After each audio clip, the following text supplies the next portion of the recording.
and welcome to the PFF Fantasy Podcast. I'm your host, Nathan Jahnke. We just had another fun day of football, first week of the fantasy playoffs. I hope everyone's matchup is going well. I know not everyone's going to be able to make it to the next round of the playoffs.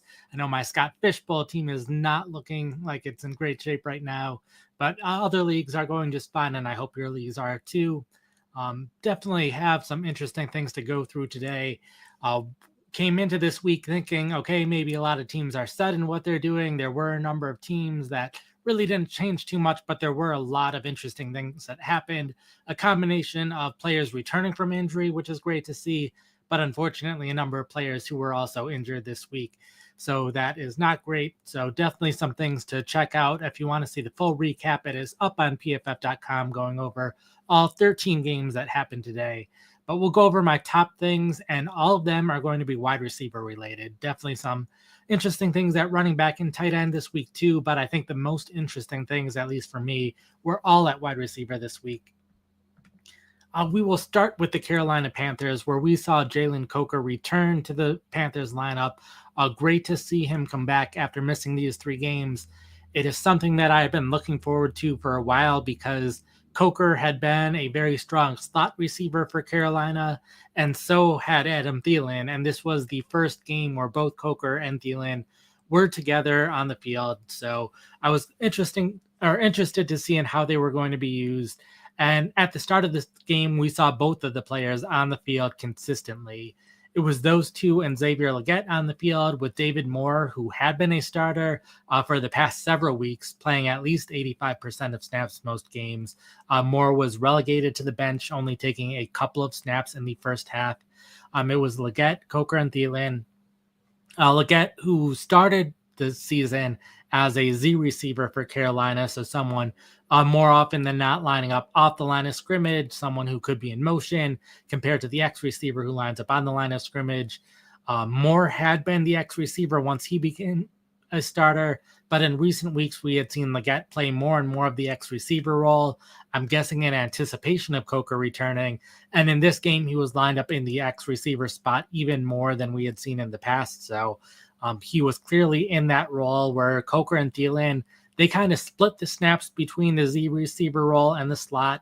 In the first half, we saw Coker play a little bit more on the outside, Thielen play a little bit more in the slot. And then as the game progressed, they kind of fit more into those roles, with Coker taking an even higher percentage of his snaps on the outside, Thielen even higher in the slot.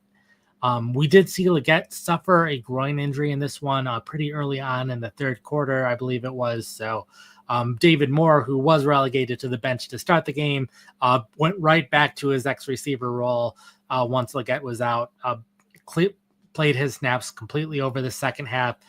So really just a high percentage of Legette, Coker, and Thielen early in the game, more Coker and Thielen over the second half of the game.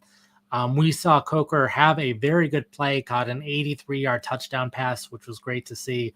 Outside of that, did catch another 3 passes, did have a high target share, but it was still Adam Thielen who led the team in targets, led the team in receptions, 51 yards on his 5 catches. So my guess is that Thielen will be the top option over these next couple weeks. But Coker did play well, did have a high target share. I think he will also have a good role in this offense. We saw today that they can coexist. Carolina has a decent enough schedule over these next 2 weeks, particularly in fantasy championship weekend against the Buccaneers.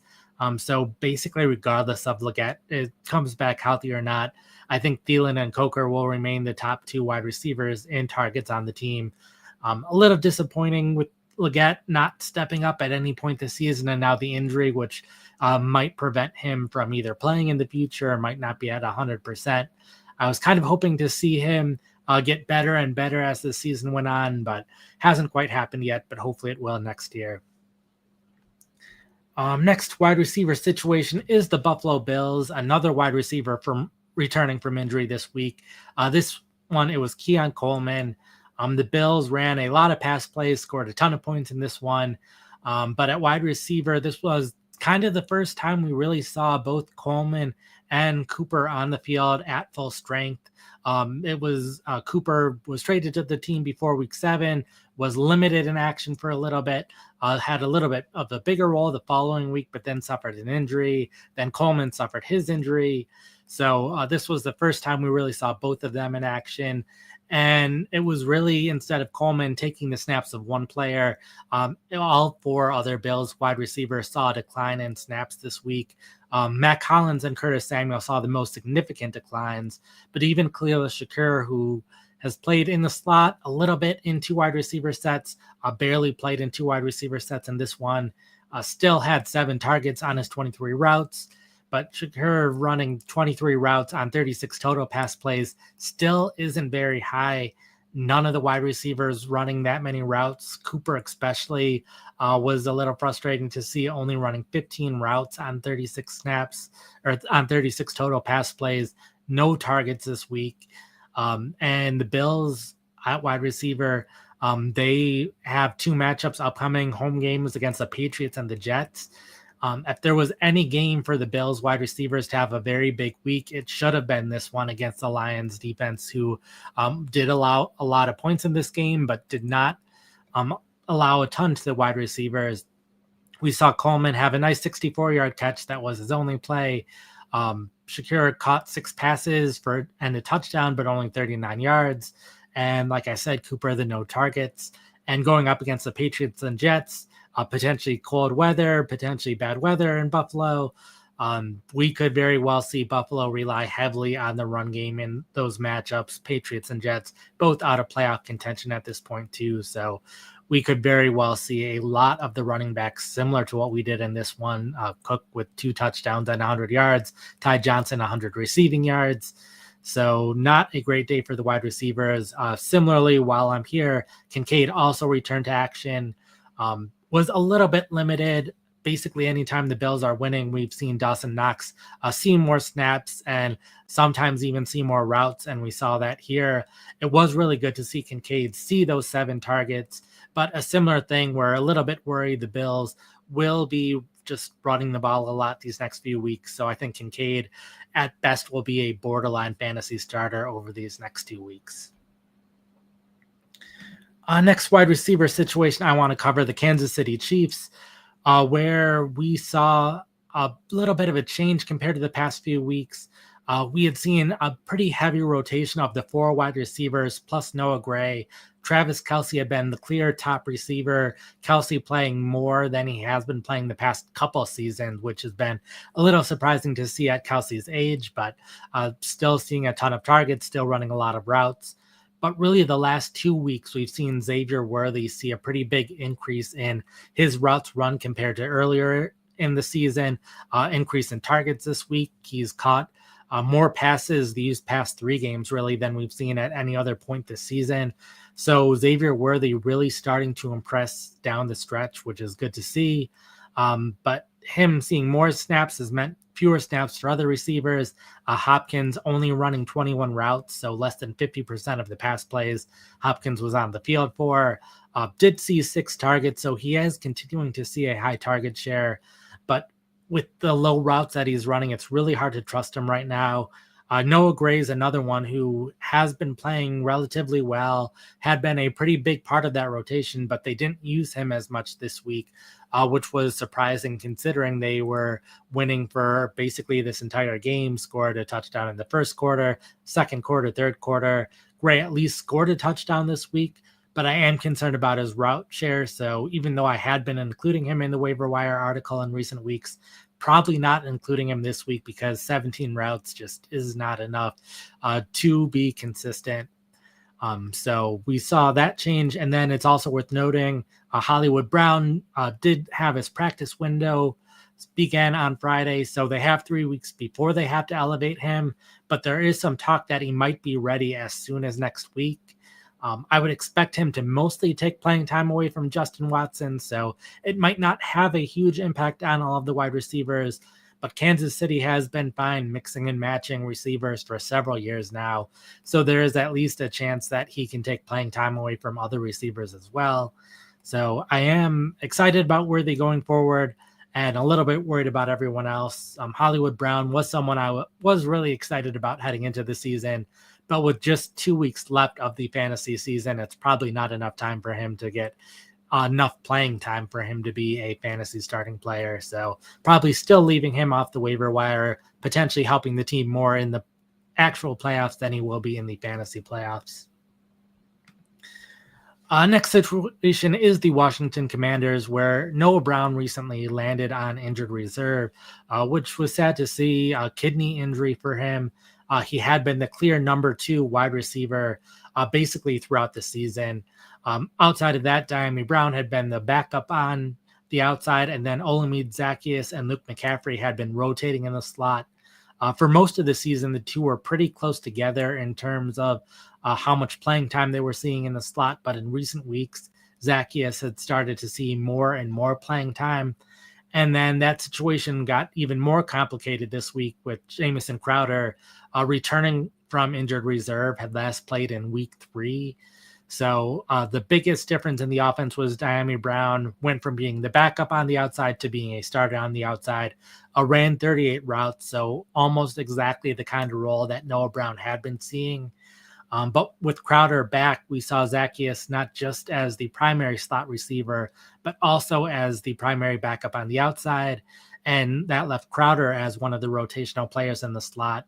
Luke McCaffrey only playing 12 snaps, only running 5 routes. Playing time has generally been on the decline in recent weeks, so not great to see.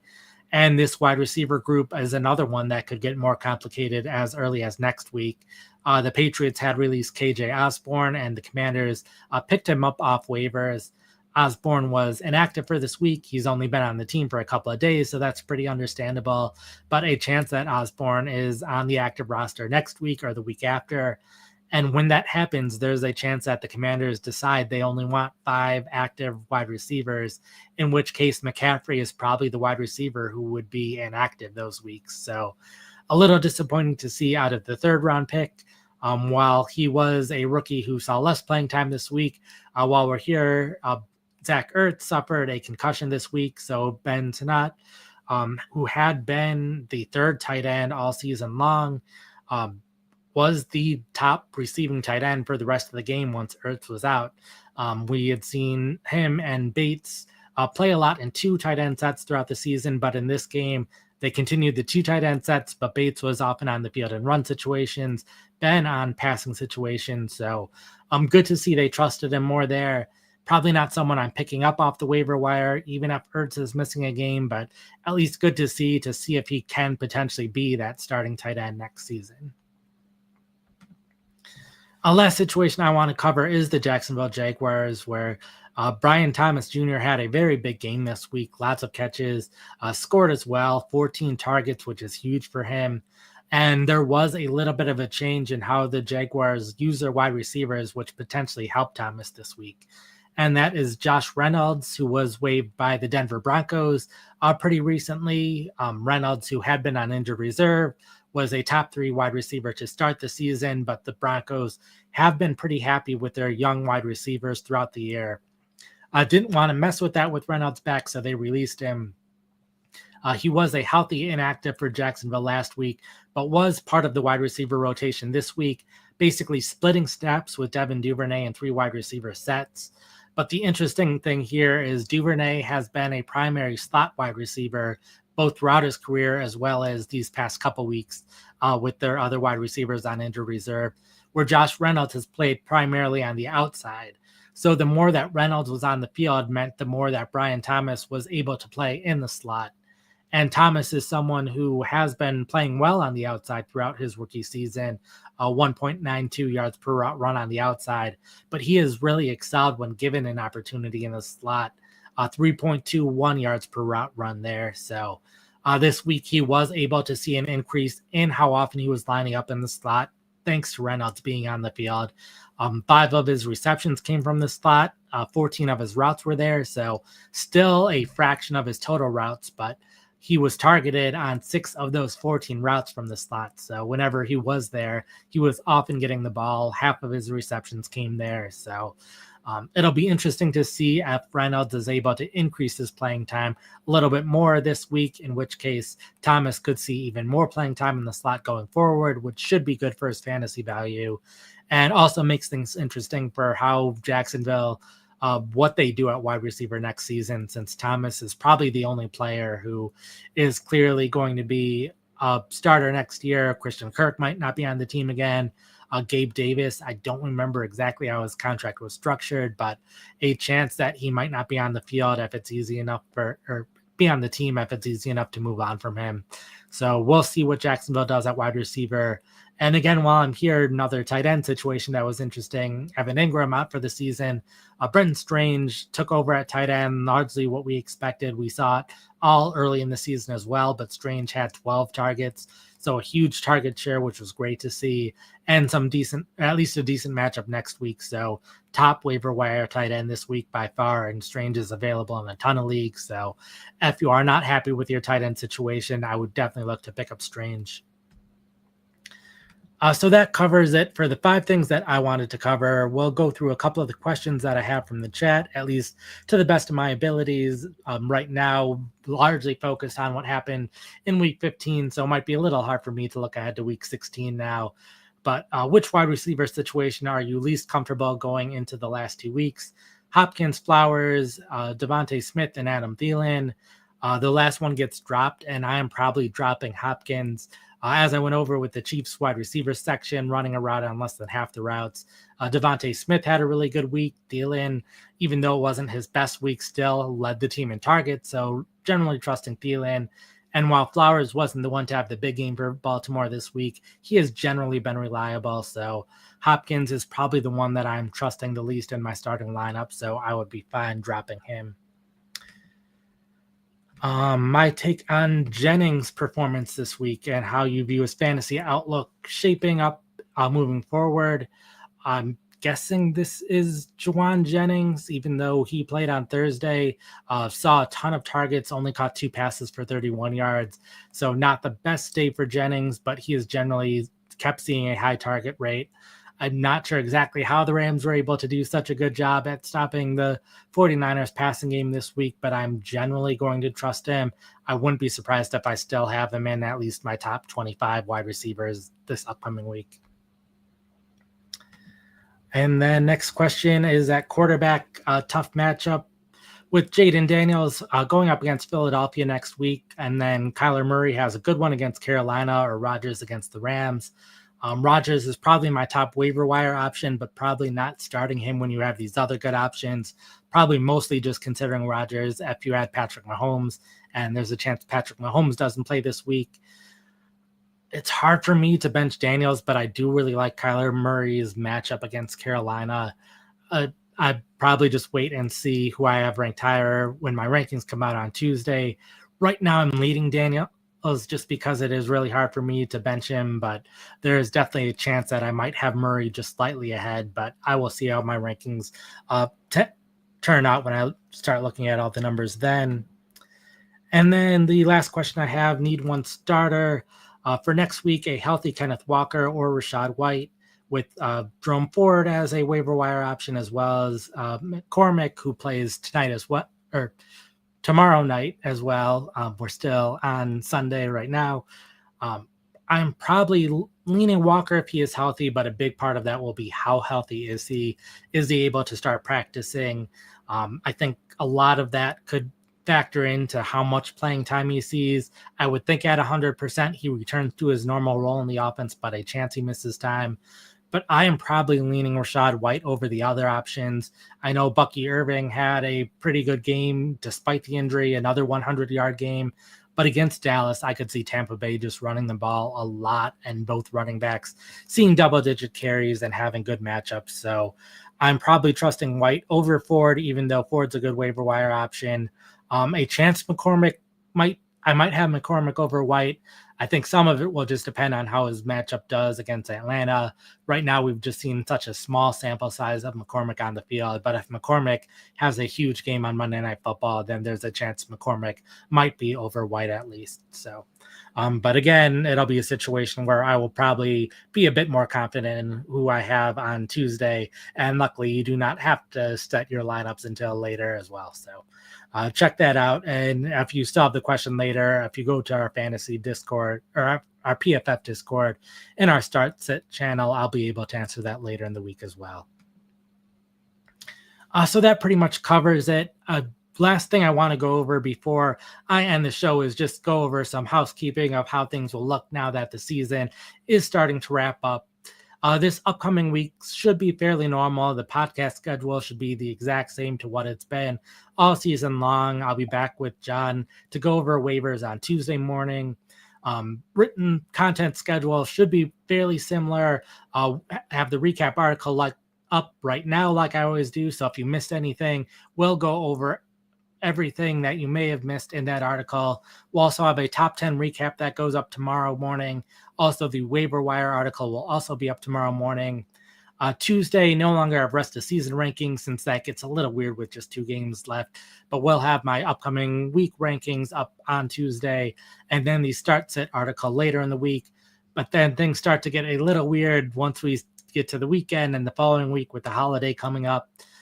Next week, the recap will be my last recap of the year, because they are always a look ahead to the next week, as well as going over what happened after week 17. There's no more fantasy football season, so I won't have the recap articles and therefore also won't have this podcast for week 17. So only one more week of full recaps to go, and only one more week of this Sunday night podcast to go as well. Then with the holiday season, we'll still have the waiver wire article. We'll still have waivers like usual. We'll still have rankings like usual, but I will not have a start sit article. Just with the holidays, it is hard to find time to even write the article. And then with the 2 Wednesday games, that also complicates things. So I will be more active in the PFF Discord than I usually am throughout the week. I will be checking that every day, trying to answer all the start sit questions I can. So if you do have questions, or if you do have things where you were relying on that article, I will try to make sure I'm in the Discord at least by Tuesday evening, a little bit Wednesday morning as well, to make sure that you get your questions answered before Wednesday's games happen, before Thursday's games happen. So want to make sure everyone is still able to win their fantasy championship games. So I'll be there where I can. So the PFF Discord. And if you aren't in the Discord yet, go ahead and check out both either Blue Sky or Twitter. Earlier in the day, I had tweeted that out or shared that out for the start sit question answer that I do on every Sunday morning. So you'll be able to find the Discord there if you have not already joined. So with that, again, I hope everyone got what they needed in order to advance in the fantasy playoffs. And if not, there's still the 2 games tomorrow night. I know it's weird having 2 Monday Night Football games this late in the season, but we have it. And hopefully, if you didn't get what you needed tonight, hopefully you still have a player or 2 playing in those games and are able to get what you can then. So with that, peace out.